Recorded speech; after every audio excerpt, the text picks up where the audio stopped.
Movie के शुरुआत में हम जंगल में लगे एक टेंट को देखते हैं जिसमें से एक लड़की बाहर निकलती है और बाहर टॉम नाम के किसी आदमी को पुकारने लगती है। और तभी हम देखते हैं कि कोई एक आदमी अपने हाथ में चाकू लिए उस लड़की को झाड़ियों से चुपके से देख रहा था। तभी वहाँ टॉम आ जाता है और ग्वेन के साथ मस्ती करते हुए चिल्लाने लगता है, लेकिन तभी उसी के आवाज का कॉपी करते हुए कोई और भी जंगल में चिल्लाता है, जिसे सुनकर वो दोनों डर जाते हैं। तभी वहाँ एक रेंजर आके टॉम को बुलाने लगता है, जिससे टॉम ग्वेन को वहीं पे रुकने के लिए कहकर उस रेंजर के साथ चले जाता है। और तभी वहाँ एक बड़ा सा आदमी आता है जो कि दिखने में काफी अजीब था। अब उसे देख के ग्वेन काफी ज्यादा डर जाती है और टॉम को आवाज लगाते हुए वहाँ से भागने की कोशिश करती है, लेकिन तभी वो रेंजर टॉम का गला काट देता है। ये देखकर ग्वेन काफी ज्यादा डर जाती है और वहाँ से आगे की ओर भागने लगती है, लेकिन उस रेंजर के साथ कुछ और भी आदमी होते हैं जो ग्वेन को पकड़कर लाके एक जेल में बंद कर देते हैं। अब कुछ देर बाद कुछ आदमी आके उसे उस पिंजरे से बाहर निकाल के दूसरे एक पिंजरे में डाल के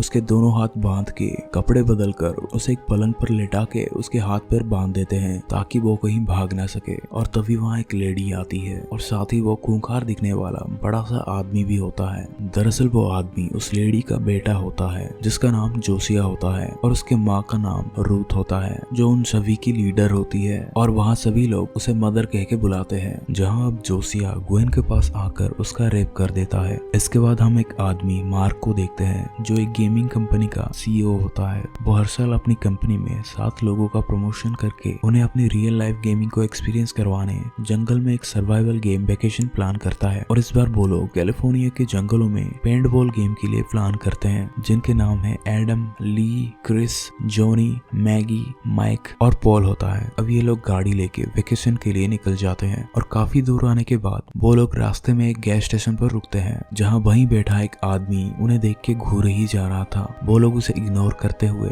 एडम फ्यूल भरने के लिए बाहर ही रुकता है और बाकी लोग स्टोर के अंदर चले जाते हैं, जहाँ अंदर से वो स्टोर दिखने में काफी अजीब था। वहाँ कई सारे मरे हुए जानवरों की बॉडी लगी हुई होती है और साथ ही वहाँ का असिस्टेंट भी दिखने में काफी अजीब था। वो लोग वहाँ का वॉशरूम यूज करके कुछ सामान खरीद के वहाँ से निकल ही रहे थे कि तभी ली वहाँ लगी टॉम और ग्वेन की मिसिंग पोस्टर्स देखती है, लेकिन तभी मार्क उसे बुला लेता है और उन्हें कहता है हम सभी 2 टीम में बढ़ जाएंगे। पहली टीम का नाम अल्फा और दूसरी टीम का नाम बीटा होगा और जो टीम अपोजिट टीम को टर्मिनेट कर देगी वही टीम जीत जाएगी। दूसरी ओर हम ग्वेन को देखते हैं जो एक बेड पर लेटी होती है, जो अब दिखने में काफी बीमार लगती है, लेकिन तभी मदर आके उसे कहती है कि तुम अब प्रेग्नेंट हो, इसलिए तुम्हें यहाँ से भागने की कोशिश नहीं करनी चाहिए। जिसपे ग्वेन उसके हाँ में हाँ मिलाती है और कहती है अब से ये मेरा घर है, मैं इसे छोड़कर कभी नहीं जाऊंगी। इससे हमें पता चलता है कि ग्वेन को उन लोगों ने पूरी तरह से ब्रेन वॉश कर दिया था। अब इसके बाद हम मार्क और उसके टीम को देखते हैं जो आगे की ओर बढ़ रहे होते हैं और रास्ते में एक लेक पर तैरकर एंजॉय करने लगते हैं, क्योंकि अगले दिन से उनका गेम शुरू होने वाला था। लेकिन एडम स्विम ना करके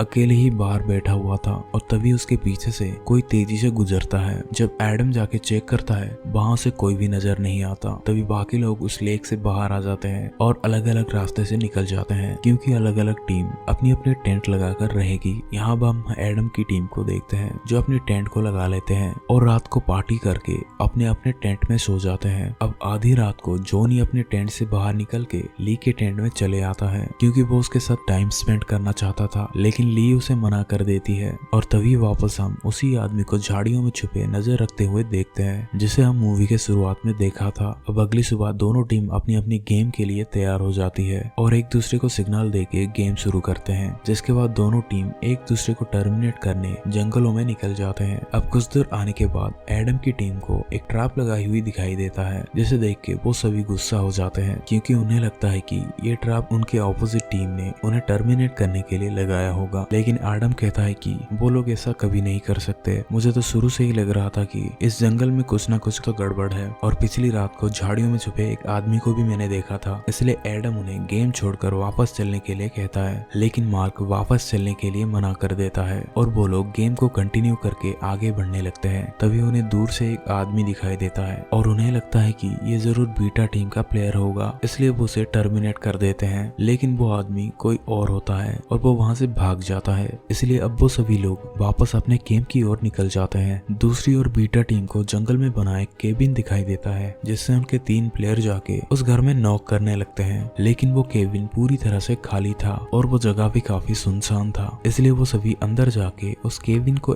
एक्सप्लोर करने लगते हैं जहाँ उस केबिन में काफी पुरानी चीजें होती है। वहीं बाहर खड़े एक प्लेयर को पास में ही किसी की आहट होती है, इसलिए वो भी अब डर कर उस केबिन की ओर भागने लगता है। लेकिन तभी कोई पीछे से आके उसे मार के बेहोश कर देता है और वो लोग केबिन के अंदर जाके अब सभी प्लेयर को पकड़ लेते हैं। वहीं दूसरी ओर जब अल्फा टीम अपने कैंप साइट पर पहुंचती है तो उन्हें अपने सभी टेंट्स टूटे हुए मिलते हैं और साथ ही वहाँ उनके सभी सामान भी गायब थे। इसलिए वो लोग बीटा टीम को कांटेक्ट करने की कोशिश करते हैं, लेकिन उन्हें वाकई में उनके चिल्लाने की आवाज सुनाई देती है, जिसे सुनने के बाद वो लोग समझ जाते हैं कि उनके दोस्त खतरे में है। इसलिए वो सभी अपने गाड़ी की ओर भागने लगते हैं, जहाँ वो देखते हैं गाड़ी का फ्यूल टैंक किसी ने खाली कर दिया था। उसी वक्त लेक के दूसरी साइड उन्हें एक आदमी दिखाई देता है। जब जॉन उसकी ओर देखता है तो एक तीर आके उसके गले में लग जाती है, जिससे जॉन वहीं मर जाता है। अब इसे देख के बाकी लोग सब डर जाते हैं और वहां से भाग जाते हैं और आगे जाके एक पेड़ के पीछे छुप जाते हैं। लेकिन वो आदमी भी उनका पीछा करते हुए उन पे अटैक कर देता है। लेकिन तभी पॉल अपनी पेंट गन से उस शिकारी को गिरा देता है और मौका मिलते ही वो तीनों आगे भाग जाते हैं और पासी के हील पर जाके कॉल करके एक रेंजर को मदद के लिए बुलाते हैं। लेकिन वो रेंजर उन्हें पासी के रोड पर आने के लिए बोलता है, इसलिए वो तीनों जाके उस रोड के पास पहुंच जाते हैं। तभी वहाँ रेंजर उन्हें अपनी गाड़ी में बिठा के वहां से ले जाता है। लेकिन कुछ दूर आने के बाद वो एक कच्चे रास्ते पर मुड़ जाता है। अब एडम उसे पूछता है कि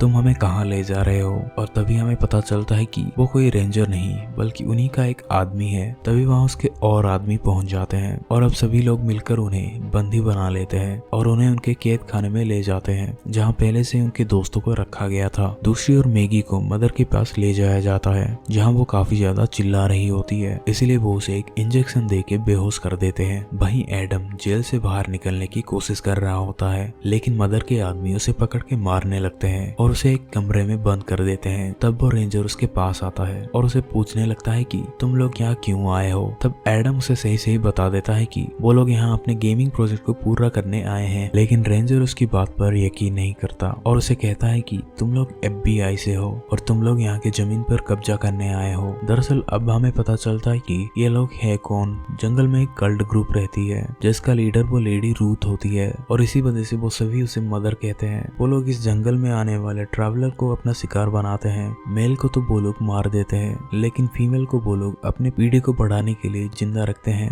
दरअसल इस बार वो लोग उन लोगों को FBI समझकर पकड़ लिया था, इसलिए रेंजर एडम को काफी पीटता है और उसके एक दोस्त को मार देता है। बाद में अपने लोगों को उसे मार देने के लिए कहकर वहां से चले जाता है। लेकिन तभी एडम किसी तरह अपने आप को फ्री करके उस आदमी को मार देता है और एक चाकू लेके वहां से बाहर आ जाता है। दूसरी ओर ली को अब मदर के पास ले जाया जाता है और उसे भी एक पलंग पर बांध दिया जाता है। तभी वहाँ जोसिया आता है, जहाँ अब मदर उसे ली के साथ इंटीमेट होने के लिए कहती है। दूसरी ओर जंगल में एडम को उसके बाकी साथी मरे हुए मिलते हैं, इसलिए एडम वापस उस अंडरग्राउंड में चले आता है। जेल में जब एक गार्ड को पता चलता है कि एडम भाग गया है तो वो बाकी लोगों को बहुत ही ज्यादा मारने पीटने लगता है। लेकिन तभी वहाँ एडम पहुंच जाता है और उस गार्ड को मार के बेहोश कर देता है, जिसके बाद वो अपने दोस्तों को बाहर निकाल लेता है। दूसरी ओर हम ली को देखते हैं, जो जोसिया को अट्रैक्ट करके उससे अपना हाथ पैर खुलवा लेती है, जिसके बाद वो उसे चकमा देके वहां से भाग जाती है। वहीं जब रेंजर को पता चलता है कि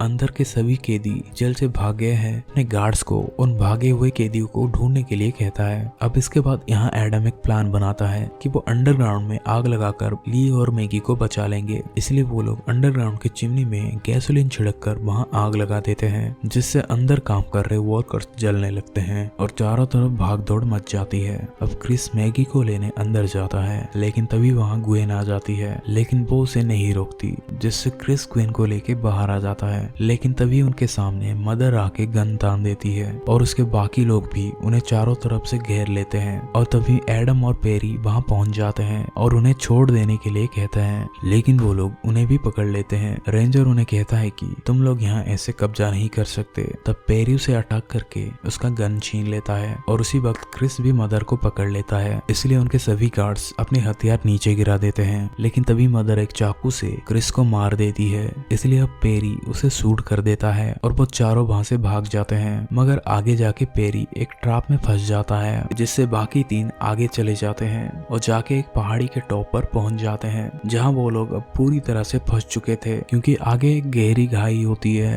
और पीछे वो लोग उनका पीछा पीछा करते हुए आ रहे थे। इसलिए मैगी बहुत ही ज्यादा डर जाती है और वो कंफ्यूज होकर उस खाई में कूदकर मर जाती है। लेकिन एडम और ली हिम्मत रखते हैं और पहाड़ी के साइड से नीचे उतरने की कोशिश करते हैं। उसी वक्त रेंजर अपने आदमियों के साथ वहां पहुंच जाता है, लेकिन वो उन पर गोलियां नहीं चलाता क्योंकि ली उसे जिंदा चाहिए था। इसलिए अब वो मौका पाकर उस लेक में कूद जाते हैं और दूसरे किनारे से बाहर निकल के वहां से भागने लगते हैं। तभी उन्हें भी वो पुरानी केबिन दिखाई देती है, जिससे वो दोनों उस केबिन के अंदर छुपने के लिए चले जाते हैं। लेकिन उसी वक्त वहां बाहर एक गार्ड पहुंच जाता है जिसे एडम ने देख लिया था। तभी वो उसे एक तीर से मार देता है, जिसके बाद अब वो दोनों उस केबिन से बाहर निकल के वहां से भाग जाते हैं। कुछ दूर आने के बाद सड़क पर उन्हें एक गाड़ी आती हुई नजर आती है, जो कि उस जंगल का असली रेंजर होता है। एडम उसे वहां सब कुछ समझाने की कोशिश करता है, लेकिन तभी वो लोग अपनी गाड़ी से उनकी ओर आ रहे होते हैं और इस बार जोसिया भी उनके साथ होता है, जो पास आके उस रेंजर को एक तीर मार देता है। लेकिन एडम उस रेंजर का गन लेके उन्हें शूट कर देता है और जब जोसिया उनके पास आने लगता है तो वो उसे भी गोली मार देता है। ये देखकर रेंजर तेजी से एडम की ओर गाड़ी भगाने लगता है, लेकिन एडम उस पर गोली चलाता है, जिससे उसकी गाड़ी की बैलेंस बिगड़कर एक्सीडेंट हो जाती है, जहां एडम और ली अब बच जाते हैं। अब वहां उन्हें रेस्क्यू करने के लिए FBI टीम भी पहुंच जाती है, लेकिन उन्हें वहां जोसिया की डेड बॉडी नहीं मिलती। इसका मतलब जोसिया अभी भी जिंदा है। अब उसे ढूंढने के लिए FBI की एक टीम जंगल के अंदर चली जाती है, लेकिन जोसिया उन्हें मार देता है और इसी के साथ ये मूवी यहाँ खत्म हो जाती है।